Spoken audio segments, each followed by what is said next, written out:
হাতে এই লাঠি দেখলে দিনভূত যেমন পলায়, দুর্নীতির ভূতও পলাবে। আমি সংসদে গিয়ে স্পিকারের মাধ্যমে গোটা সংসদকে জিজ্ঞাসা করব যে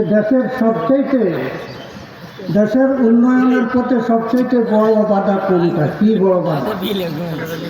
সবগুলি মুখে তালা লাগাই চুপ করে থাকবে, একটা বলবে না, কারণ বলার সেই সৎসাহসও তাদের কাছে নাই। বললে নিজেদের গায়ে পড়বে। তো এটা জবাব আমাকে দিতে হবে। প্রেসিডেন্ট আব্দুল হামিদ সাহেব বলেছেন, 1 বছর যদি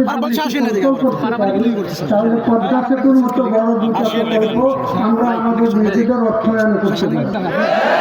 গত কিছুদিন আগে ডক্টর ইউনূস সাহেব বলেছেন যে দেশের সবচেয়ে বড় সমস্যা হলো দুর্নীতি। ইনশাআল্লাহ আমি একা 100, আমি যদি আল্লাহ পাক যদি আমাকে কবুল করেন, আমি সংসদে গিয়ে 100 এমপির পাওয়ার নিয়ে কথা বলবো। আমি অন্যায়ের বিরুদ্ধে কথা বলবো, ঘুষ দুর্নীতির বিরুদ্ধে কথা বলবো। আমার এই কথার প্রতিবাদ করার ক্ষমতা, সাহস কারো থাকবে না। ইনশাআল্লাহ আমি নির্বাচিত হওয়ার পরে রামগতি কমলনগর সর্বপ্রথম দুর্নীতিমুক্ত হবে। কোনো সরকারি অফিসার ঘুষ নেওয়ার সাহস পাবে না, দুর্নীতি করার সাহস পাবে না।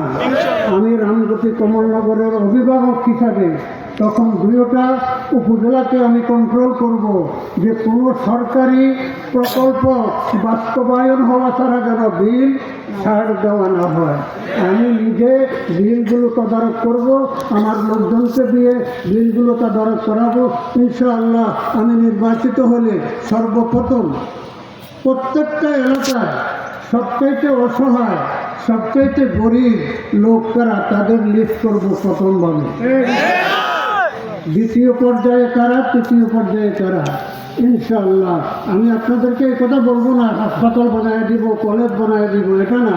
সর্বপ্রথম আমার কাজ হবে মেঘনা নদীর যে বাঁধটা 25 সালে শেষ হওয়ার কথা ছিল, 3080 কোটি টাকা বরাদ্দ হওয়ার পরেও আজ পর্যন্ত 4 আনা পরিমাণ কাজও হয় নাই।